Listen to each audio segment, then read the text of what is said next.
welcome back to Better You. I'm your host, Cynthia Thompson. Do you all know what all programs that the YMCA offers us? Not only does it offer exercise, but there's programs for adults, children, and teenagers. I am fortunate today to have Anthony Walters with me today, and we're going to talk about a special program for teenagers at the Y. Thank you for joining me today, Anthony. Thank you for having me, Cynthia.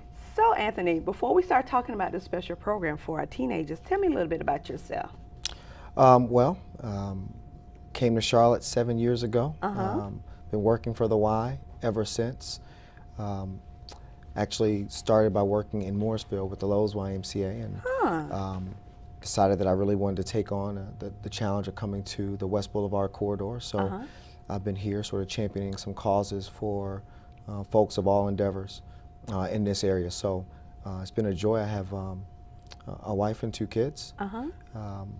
Very proud of my little teepee of folks there, and a brother who's in the area, and actually started moving a lot of my family down to the Charlotte area. So we're real impressed with Charlotte. We love it here, and now it's time to create some impact and some life changes. So what is your role at the Y? I am the executive director of the Stratford Richardson YMCA, as well as the executive director of the Y-Acheivers program. So I think what we're here to talk to you about today is just that, the Y-Acheivers program. So let's talk about this program. What exactly is it?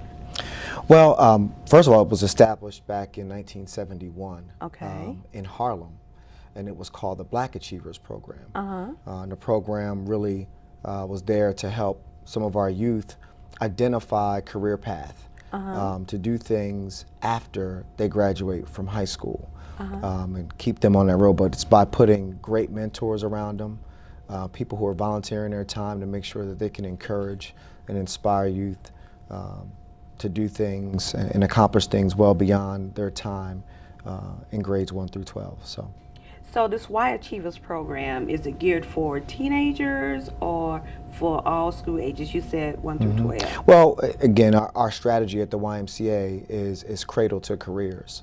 So this program specifically is designed to help high school students and teens. So we recruit students starting in the 9th grade, and our goal will be to track them 9th through 12th grade. So you help them with their career path. What are some other things you all do? Well, we are, the good news for us is we're working with Charlotte-Mecklenburg Schools. So we're in partnership, direct partnership with that group. Oh, that's good. Yeah, so we have we're accountable to the school system in terms of what we offer.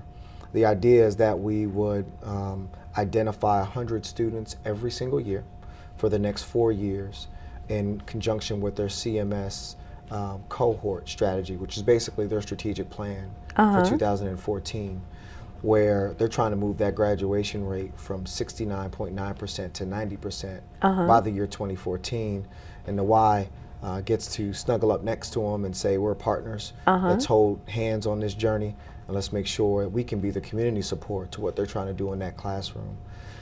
So even beyond that point, what we're trying to do is make sure that they have, again, the positive mentorship, but ultimately we want them to have a job. We want them to be able to identify their career and their passion without someone saying to them, here's what I want you to be when you grow up. They can say, here's what I want to be when I grow up, and we can put resources and people around them that can help them toward their goals and aspirations. So the Charlotte-Mecklenburg School, do they refer students to you, or do you go in and say, here we are, this is what we can offer you? How does that work? Well, it's a combination of things. One, we work with the counselors, and we work with the administrators of the school to help us identify what students could take advantage of a program such as this. But it's also students self-selecting. And so when we go in, we've had recruitment opportunities in there at lunch times, and we've had students say, I want to be a part of that. And again, you can imagine trying to get 100 kids every school year. You're going to have a diverse set of students that come to the table to express interest. But we really do rely on those counselors, those teachers, those principals and assistant principals to help us with identification. So we don't take the formula that we're going to take all challenge students or all gifted students. We want a good mix and blend of all kinds of students. So we take this strategy, we call a third, and a third. A third are what we might consider to be high achievers. A third of students who are, they're straddling the fence, but they're right there. And then a third of students who are rising stars, for lack of better words, and see if we can put them in a room to see what kind of magic happens. We know that there's things to be learned from the student who isn't considered to be of high academic results, and there's a lot to be learned from students who do have that kind of result. So it's putting them in the room and saying, here's the things that we're going to put in front of you, and we think from that good things happen.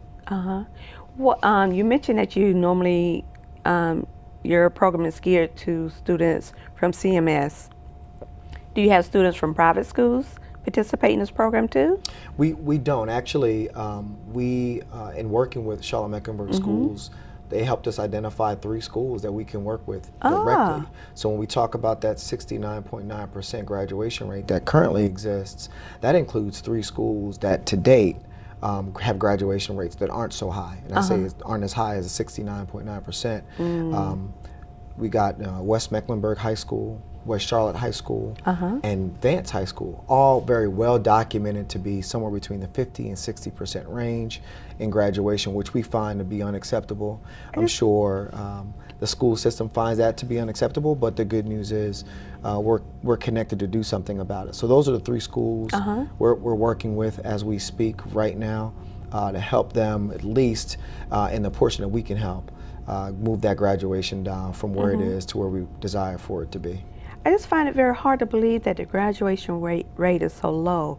Why do you think it's so low, in your opinion? Yeah, that's a trick question, though, Cynthia. Right. So I think there's a whole bunch of reasons why, but things that are off the top of my head that I know contribute is, just this sort of, I'm entitled to certain things, or the work ethic may not be there. But there's other things that we just don't see. Right. There are challenges. There are students who have to, in the schools that we're working with, they have to not only be the student and the person that they have to bring to the school every day, but they also have to be the caregiver after school. Right. They have to work after school. There are situations and obstacles that we couldn't fathom for these students, in addition to being in the pupils in the classroom. So I think that we have to consider all things, but I think we would say that there's no good excuse for a lack of quality education, but we know that there are some circumstances that may prevent them from being the best that they can be. And our job is, we could probably spend hours talking about all the things that are distractions to them. Social media, video games, there's so many things.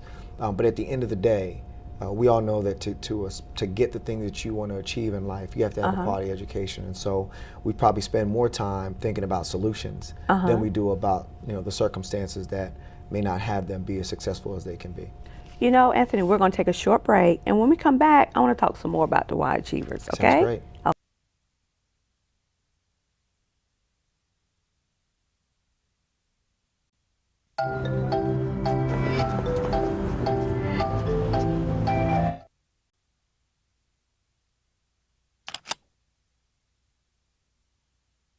Welcome back to Better You. I'm here with Anthony, and we're talking about the Y-Acheivers. Now, Anthony, you told us that you really target 3 high schools here in the Charlotte area. Do you think you'll be targeting more? That's a good question. We all know that there is an overabundance of need. Right. And so I think today we're going to see what it's like to use this portion of students. I mean, our goal is to serve over 400 kids in the next 4 years. And we think that's plenty to draw out the data that we're looking for to prove to the Charlotte-Mecklenburg schools we can be a viable partner in the solution around education. I think we do that in some other areas with our Y-Readers program. Most people know that as the Y-Starfish program. So I think we're positioned well to help serve the need today. I think absolutely over the next few years we're going to have people who say, you know what, we could use that in our school. And so what we want to do is just do things in a quality way. So establish ourselves with the 3 schools we have, show marked results, marked improvement, and then at the right time, get in cooperation with some other high schools and apply this formula and this blueprint to success. So right now, I think we've got more than enough in our hands full. But I think over time, it's only natural for us to really seek the need and address the need in a way that spans multiple high schools throughout the Charlotte-Mecklenburg school system. So the Y-Acheivers, are they at certain Ys? Because we have several Ys here in the Charlotte area. Which Ys are they at? Love that.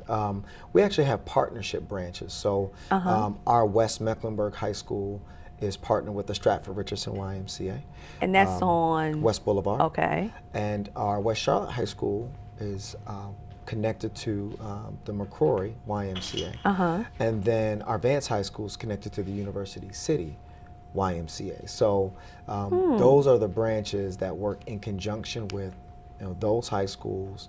And it makes a lot of sense because we're talking about a high school in a neighborhood. That's true. And so high schools in a neighborhood have YMCAs that are in the neighborhood. And I think collectively we have great strength. I mean, trying to do so separately, I think would be against our principles. I mean, we all know that there's a duplication of services throughout the community. Our goal in this regard is to collaborate and to show strength in a neighborhood. And I think we're accomplishing that here with this blueprint. You know, you mentioned that a part of the Y-Acheivers, that you help students with their career paths, and you have a mentorship program. What are some other things that you do? Well, you know, it's from the smallest things that you just don't get taught in high school. You just don't get taught how to use, how to be involved in etiquette and protocol, how to use your knife and fork, how to dress the appropriate way in terms of shirt and tie, what goes under that shirt and tie, when is it appropriate to wear a shirt and tie. We spend a lot of time on very soft skills that we think are pivotal to your leadership skills. How do we prepare them for that career environment? So what's the right business protocol? What do I do when somebody extends their hand to shake it? You know, what is it is it a firm shake? Is it a hug? Do I do it like I would out in the neighborhood? I mean, I think we spend a lot of time on things that could be very well overlooked in the day-to-day of what is considered school today. But I think those are we all know in the professional environment, all very critical to your ability to survive. And so we spend a lot of time on all those critical functions. But more importantly, we spend time listening. So in the program, when they say, here's something I'm interested in, or I don't understand, or I want to know more of, our job is to go out and then find someone who might be interested in serving youth but has an expertise that they can lend. For example, they may find a career in communications and want to get in the studio. And they can come here. And they can come to A Better You and work with Cynthia on the behind the scenes. What does it take to put that show on, that production on? Or I want to be just like her and ask questions to guests. We want to get those kinds of folks in front of them so that they can fire away, ask all the questions you want to ask, but more importantly, get the experiential aspect of what Cynthia does on a day-to-day basis. That's really more important. To give them the dream can become a reality. There are people here in Charlotte who do the things that you aspire to do, and you don't have to go to Los Angeles to get that experience. So true. You don't have to go to New York. It's happening right here in Charlotte, and I think this is a good example. The set of A Better You, wouldn't it be great if we can get a group of kids to see what happens? How does that all happen? What it's really like. Most of our kids are enamored by what happens on the screen. They have no idea what happens behind the scenes. That's true. And so those can be very fruitful and rewarding careers as well. But they need to know that those jobs, those careers, those paths exist. Our job is to make sure we put that stuff front and center for them, that they can see it, touch it, feel it, and ultimately they can be a part of that when they finish high school and as they finish high school. And I think that's the motivation is you can't do any of that unless you finish high school.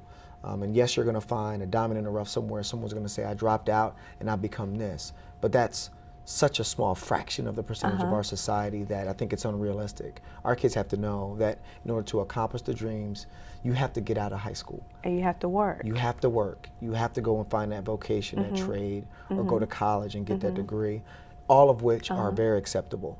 We want you to be a very productive citizen in our society, and we can do it. You can do it your way. It can be with what you want to do, not what I said you should be when you grow up. So those are all the things we put in front of them, Cynthia, and we think that all of them have value for our students and for our kids. So I know this program is relatively young, but do you have any success stories that you'd like to share? Oh my gosh, we got a ton of success stories. I mean, we've got students who, we had a super cluster, in fact, super clusters where we bring all 3 high schools together, all 3 branches together, and we reflect on their experiences from the past month or 2 months. In this case, it was a solid 2 months where we had been operating the program. So they are in session, and they're learning how to be a better them. And ironically, they're learning how to be better at who they are as an individual and as a person. And a student has this real great breakthrough, and he starts to see how he has become a better individual. He has a different focus. He's much more intent on the things he'd like to accomplish in life, and so he leaves this program in tears. And so many of our staff wondered what was wrong, and I can tell you this because the mom told me this. Got into the car, and he, in his weeping, said to his mother, I'm sorry. I'm sorry for putting you through all the things that you've been through. And so his behavior wasn't the best. And some might consider him to be, off the hook in many respects. And he would even say that he, had behavioral issues. But to go to his mother that day at the close of our program and to say, I apologize for what I've been to you so far, but that's not who I really am.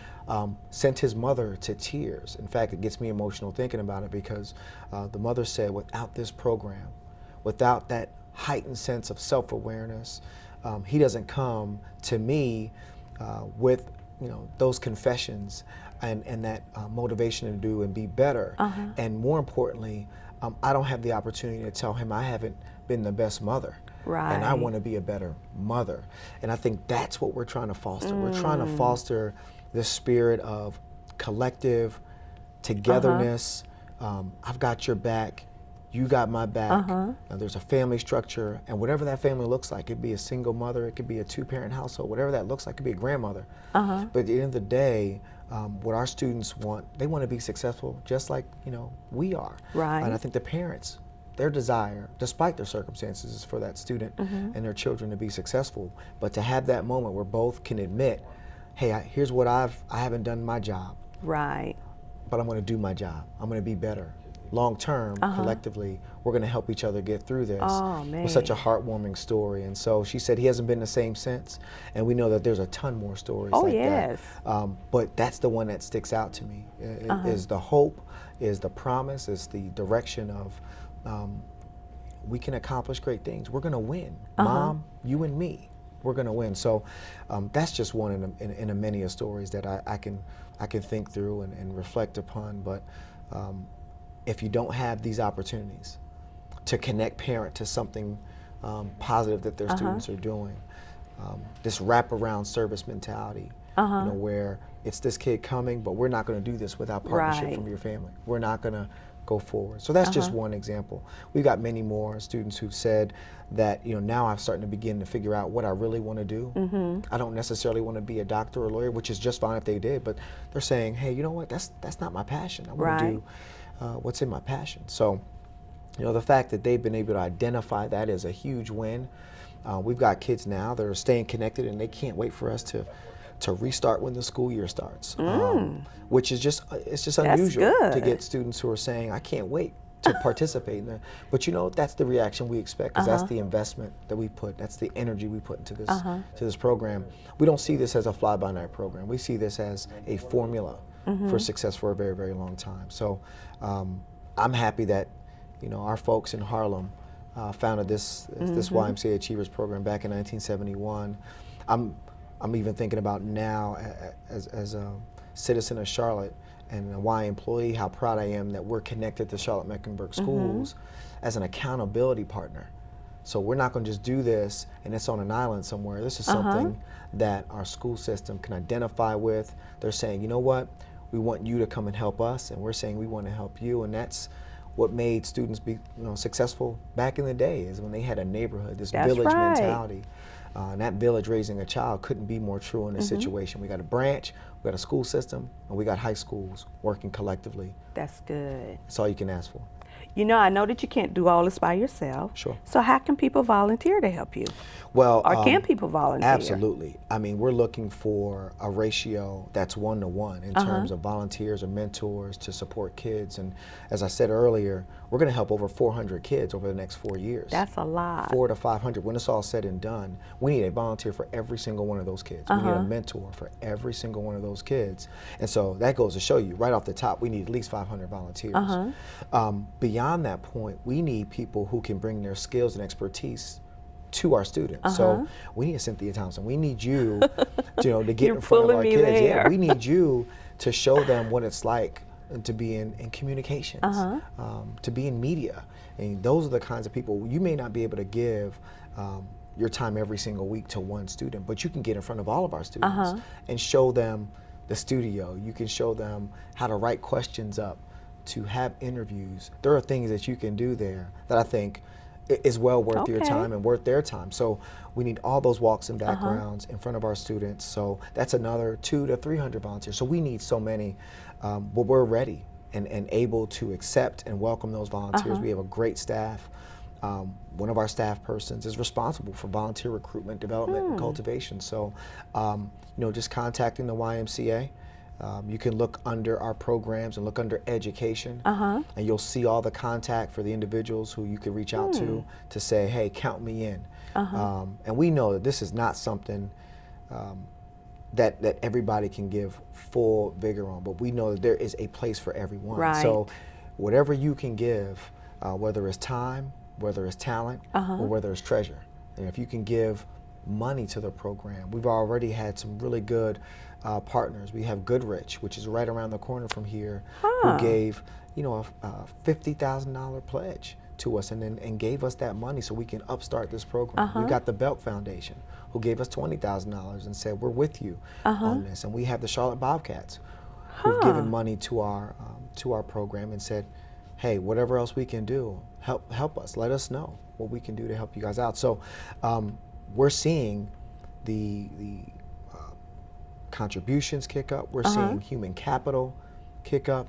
And we know that this is just the beginning, because like I said before, this is a long-term strategy. This isn't about a 2 or 3 year stint. So we're going to need more volunteers. We're going to need more money. We're going to need more time. We're going to need more people like you to help us out in the process. Oh, our time is almost up. I had so much fun here, and I learned something too. And you know what? I am going to give you some of my time, even though it's only 24 hours in a day. I'm going to squeeze 2 or 3 out for this, because I think this is a good program. That's awesome. And I see a lot of people gaining something from just what I can bring to them. They'll be able to gain something, I'm sure. I'm positive of that. So one last question before we go. Sure. Where do you see this going, the Y-Acheivers? The Y-Acheivers program, I think we're at the inception. I think it's, I think sky's the limit. I mean, I think the number of students, it'd be great 4 years from now to be sitting with our YMCA Achiever alumni who are saying, because of this program, I'm taking Cynthia's place on set. I think that would be the crystallization of a dream, is that they can come back and say, I'm successful in part because of what the YMCA Achievers program did for me in my 4 years of high school. I've graduated. I'm on to either post-high school education, vocation, skill, trade, certification. I'm on to that. And now I'm ready to go back and be a mentor to another student. Yes. That's success to me. And if we can do that year over year for the next 50 to 100 years, so be it. And again, if someone wanted to contact the Y-Acheivers, what do they need to do? Yeah, they're more than welcome to go to our website, which is ymcacharlotte.org. They can go under programs, education, and you'll see Y-Acheivers program there. And they'll have a host of information on the Y-Acheivers, on our Y-Readers program. When we talked about the Cradle to Careers approach, we're talking about our YMCA Readers program, which was formerly called Y-Starfish. They can see the plethora of programs we offer in the spirit and the world of education. They can jump on that website, utilize that contact information, be happy to take their calls at the Stratford Richardson YMCA, but we've got 3 very good partners. Our community development department out of our association offices is where this program is hubbed and sits. And so go on that website, have all the information you're looking for, but it's the Y-Acheivers program. be happy to accept any and all willing volunteers. Thank you again so much for joining me Thank today, you. Anthony. Thank you. And if you want to find out more information about the Y-Acheivers, you can go to my website also at www.abeyoushow.com and stay tuned every Wednesday at 6 p.m. here on Public Access 21.